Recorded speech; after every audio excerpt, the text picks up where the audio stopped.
نحمده ونصلي على رسوله الكريم اما بعد فاعوذ بالله من الشیطان الرجیم بسم اللہ الرحمن الرحیم واحضرت الانفس الشح صدق اللہ العظیم۔ آج میرا موضوع ہے لالچ کیا ہے اور اچھی اور بری لالچ کیا ہے، اور لالچ کے نقصانات کیا ہیں اور اچھی لالچ کے فائدے کیا ہیں۔ سب سے پہلے یہ جاننا ہوگا لالچ کا مطلب کیا ہے۔ لالچ کا مطلب یہ ہے کہ کسی چیز کی زیادہ تمنا کرنا۔ لالچ کی دو اقسام ہیں، ایک ہوتی ہے اچھی لالچ اور دوسری ہوتی ہے بری لالچ۔ اچھی لالچ علم کی ہو یا کسی کی خدمت کرنے کی ہو یا کوئی نیک کام کرنے کی ہو تو وہ اچھی بات ہے، اچھی لالچ ہونی چاہیے ہر انسان کے اندر، کیونکہ اللہ پاک نے ارشاد فرمایا سورۃ النساء آیت نمبر 128 کا کچھ حصہ پارہ نمبر 5، اللہ پاک نے ارشاد فرمایا اور دل کو لالچ کے قریب کر دیا گیا ہے۔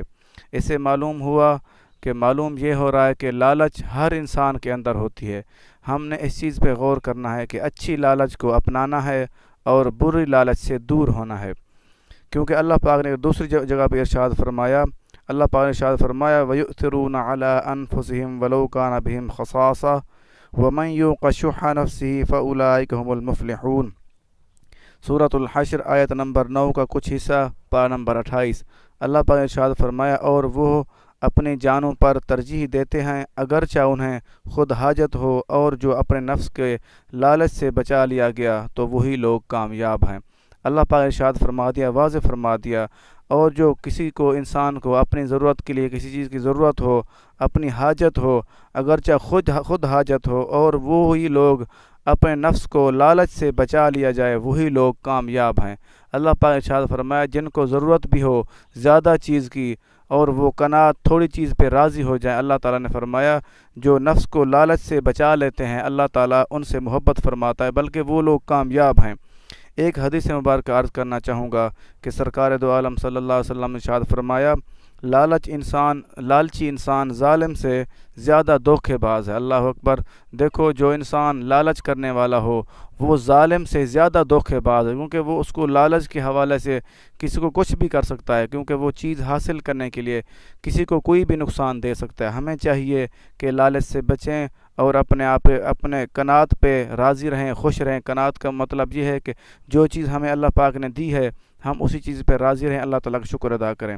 ایک اور حدیث مبارکہ عرض کرنا چاہوں گا کہ سرکار دو عالم صلی اللہ علیہ وسلم نے ارشاد فرمایا قناعت میں عزت ہے اور لالچ میں ذلت ہے۔ دیکھو اللہ کے نبی نے ہمیں فرما دیا قناعت جو چیز آپ کو دی گئی ہے تھوڑی چیز پہ آپ راضی ہو جائیں اس پہ آپ کو عزت ملے گی، اگر آپ لالچی بن جائیں گے تو لالچ میں ذلت ہے۔ ایک اور حدیث مبارکہ کہ سرکار دو عالم صلی اللہ علیہ وسلم نے ارشاد فرمایا لالچ سے بچتے رہو کیونکہ تم سے پچھلی قوموں کو لالچ ہی نے ہلاکت میں ڈالا۔ دیکھو اللہ کے نبی نے یہ واضح فرما دیا لالچ سے بچتے رہو، کیونکہ جو پچھلی قومیں جو پہلے نبیوں کی امتیں گزر چکی ہیں ان کو لالچ کی وجہ سے لالچ نے ہلاکت میں ڈالا۔ لالچ نے انہیں آپ نے وضاحت فرمائی دی، آپ صلی اللہ علیہ وسلم وضاحت فرما دی، لالچ نے انہیں جھوٹ پر ابھارا تو وہ جھوٹ بولنے لگے۔ دوسرا وہ اس کو لالچ نے ظلم پر ابھارا، وہ ظلم کرنے لگے۔ تیسرا اس کو لالچ نے رشتہ داروں سے قطع تعلق رشتے توڑنے پہ ابھارا اور وہ رشتے توڑنے لگے۔ دیکھو اللہ کے نبی نے یہ لالچ کے احکامات بتائے، کیونکہ لالچ کے اتنے نقصانات ہیں۔